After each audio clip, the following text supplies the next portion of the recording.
willkommen zu Kontext TV. Wir sind hier in der Rosa-Luxemburg-Stiftung in Berlin, die eine Veranstaltung organisiert hat zum Thema Betriebsübernahme. Unser Gast ist heute Richard Wolff. Richard Wolff ist emeritierter Professor für Wirtschaft an der University of Massachusetts. Welcome to Context TV, Mr. Wolff. Thank you very much for inviting me.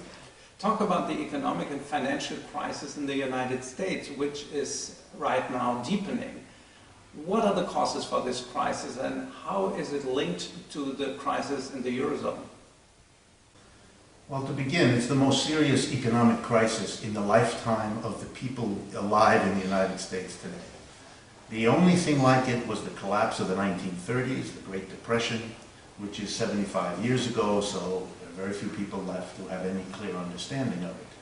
So it came as a shock to the United States because it had been believed, because of the ideology in the United States, that we had a free enterprise market system that wouldn't have collapses, that wouldn't have this kind of a downturn, as we call it, that would last now. We're in the 5th year of this. So the first thing is it's a very, very severe economic downturn. It is lasting longer than anyone expected. It is hurting, cutting into the economic system much worse than was expected. So it is a major economic crisis, and it's lasting so long that it has now produced a political crisis on top of the economic crisis, like in Europe in many ways. First. Second, it is not a financial crisis. That is, it is not produced by the banks, it is not produced by the financial economy. It is produced in the whole economy. It is just as much a part of the non-financial as the financial.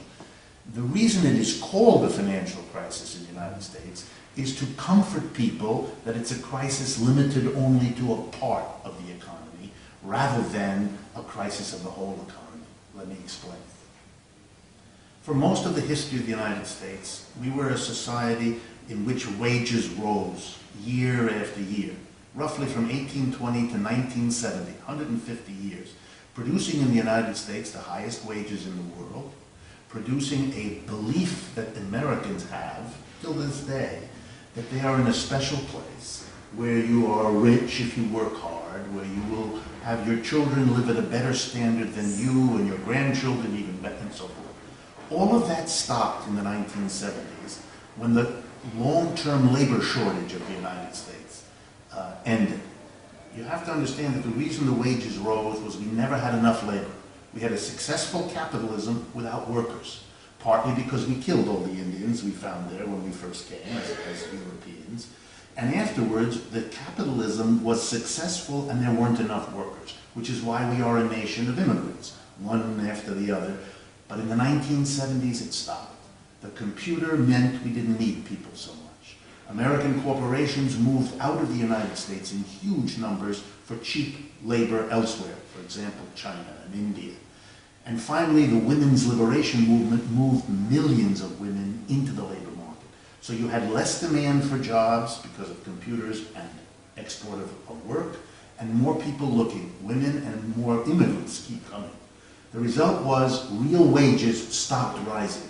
For the first time in U.S. history as a country, since the 1970s, the real wage, the amount of money a worker gets, adjusted for the prices that have to be paid, is flat. This is a trauma. It is a psychological problem for a culture that has expected rising wages. No one discussed it in the 1970s. It was not recognized as a problem. So every American family tried to solve it itself by doing two things. One, more work. Americans work more hours of paid labor per year than any other country, advanced industrial country. About 20% more hours of paid labor per year than a German or a French or an Italian. I mean, a fundamental difference. And it meant over the last 30 years, the American worker is physically exhausted. Because the women leave the home to work, because the wages aren't going up, the family is falling apart because the women held it together. And they are now exhausted too.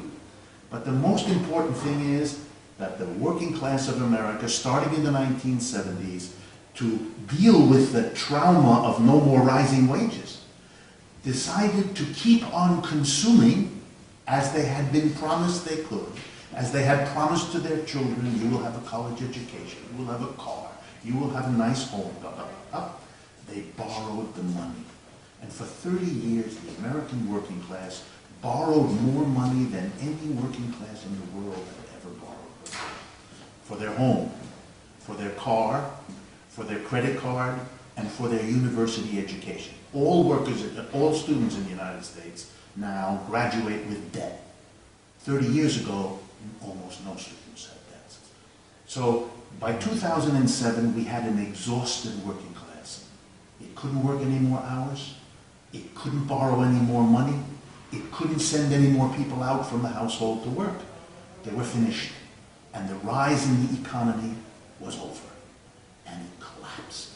The economy built on rising consumption for 150 years couldn't anymore. There was no way it was going to happen. At the same time, the wealth of America got shifted. For 30 years, if the wages are the same, the productivity of workers kept rising. So the worker produced more each year.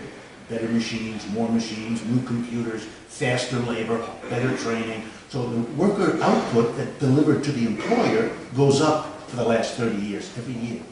But what the employer gives to the worker is flat for 30 years because there's no longer a labor shortage. So you have the working class cannot get any more money, has to borrow all the money to keep on consuming. But the employer class is wealthier than ever before because they get all the gains of productivity for 30 years and they don't have to raise their wages. And it has transformed the United States. First, the employer class paid themselves fantastic salaries. The executives at the top of American corporations get much more relative to executives at the top of German or French or Italian. They paid themselves this enormous sum of money. Number two, they moved in to shape politics. They were smart. They understood that if they become relatively more wealthy and the mass of people don't, you better control the political system or else the working class will use the political system to nullify what they're doing. So American workers who were exhausted with all their labor withdrew from politics, and the employers took all the extra money and moved in to shape politics. So that now the Republican and Democratic Party are both dependent on money from the same employer class, which is why whether you have Bush or Obama, the differences are very small. We have one party with two factions in the United States and no opposition to handle the new problem of a highly unequal society. And so the crisis comes when the mass of people cannot keep it going, and the rich have speculated on all the debts. So when, for example, I say to you that over the last 30 years the American working class borrowed more money, who do they borrow it from? From the employer. Because they were making the employer richer and richer, the employer lent them the money instead of paying wages increasing, which is what they had done previously. So from an employer's point of view, it was fantastic. You no longer raise the workers' wages. Instead, you lend them money. So they have to pay you back and pay interest. But of course, after 30 years, as the debt of the working class goes up, but the underlying wage doesn't, you reach a point where you can't pay your debts. In 2007, the crisis begins when masses of people cannot pay their debts. It's a little bit like thinking of the American working class like the Greeks today. They cannot pay. Their debts are impossible. And therefore the system has no way of solving the problem. The only way to enable the working class to resume consumption is to hire all of them and pay her higher wages. The capitalist class can't do that, doesn't want to do that, resists every effort to make them do that. And the irony is, by doing this, the capitalist class undermines its own situation. And that's why the crisis is so severe.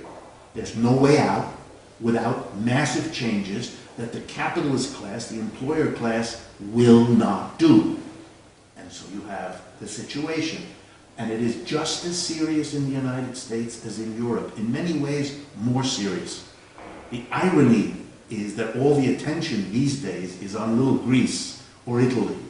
But the much bigger problem is the United States. The debts of the United States, of one country, are much larger than those of Greece, Spain, Portugal, Ireland, Italy, France combined. So it is a peculiar situation that the world right now is focused on Europe, Southern Europe, when in fact the big problem coming down the road is the United States. We already have as debt more than our GDP. When the trouble with Greece began, their debt was 130% of their GDP. Ours now is already about 105 and 110 and moving towards 135 fast. For example, in 2011, the increase in our debt will be 10%. 1.5 trillion on a debt of 14.5 trillion. So roughly 10%. The estimated rate of economic growth of output this year, 2%. Our debt is rising 5 times faster than our GDP. It's only a matter of 2 or 3 years before we are at where Greece was when the crisis in Greece began. But people are not looking at the situation. They're not accepting, because they don't want to, how serious the crisis is. Not in the United States. And here in Europe, because you're busy looking at your European problems, you don't see that there's a large elephant running towards you, and you sooner or later are going to have to do something about this elephant. We're seeing protests all over the place. We're seeing the Occupy movements in the United States. Yesterday there was a general strike in Oakland, unprecedented strike, one has to say. We are seeing protests in Greece and Spain. What are your thoughts on these movements and where are they heading? I think the movements are successful in bringing an immense array of people together with very different issues, priorities, and programs. So they refuse to pick one or two. They're not going to tell us, and that's very, very smart, because they are gathering together 30 years of people angry about this problem, racial issue, economic issue, gender issue, whatever it is. They're gathered, they're saying to all of them, you have tried little social movements for your own issue. It hasn't worked. In order to make real progress around gender, racial, ethnic, we have to get everybody together. We can only change the system if we are unified and have the strength of enormous numbers.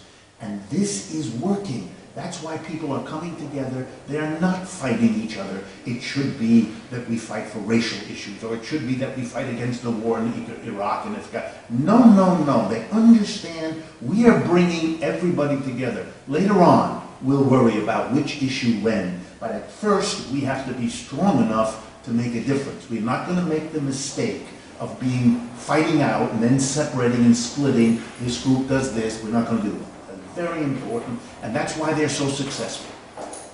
Every attempt has been made by the police to repress it. Failure. The police have failed, including in Oakland. If you follow what happened in Oakland, a bad case of the police overreacting, the mayor who ordered the police in went on the television the day after, Mayor Kwan, a woman, and completely recanted, said she was sorry, she made a mistake, she should never have done that. The police chief is now openly fighting with the mayor. We haven't seen this before. There was a general strike yesterday. It was very successful. It closed the port of Oakland, one of the most important ports on the west coast of the United States. It had walkouts of public employees, private employees. There hasn't been a general strike of this sort in the United States for at least a quarter of a century, if not longer. This is the first one, and it was quite successful. So I think you're seeing a movement determined to grow, determined to question the whole thing. Let me make one more point about it. From the beginning, this movement has said that it is against the entire system. It doesn't want a little change here, the law changed.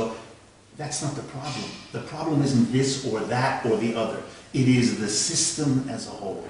And they've been willing to give a name to the system, and the name is capitalism. I've been active in every major political movement in the United States since 1955-60, because I've been around that long. In the past, those of us who wanted to argue that capitalism is a part of the problem had great difficulty to do that.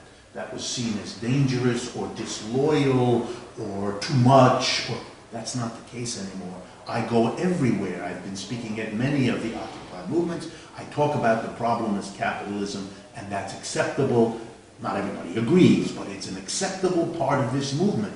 That's another way. This is completely different. This is a challenge to the system as a whole, and it is determined not to be reduced to something affecting this subgroup or that subgroup.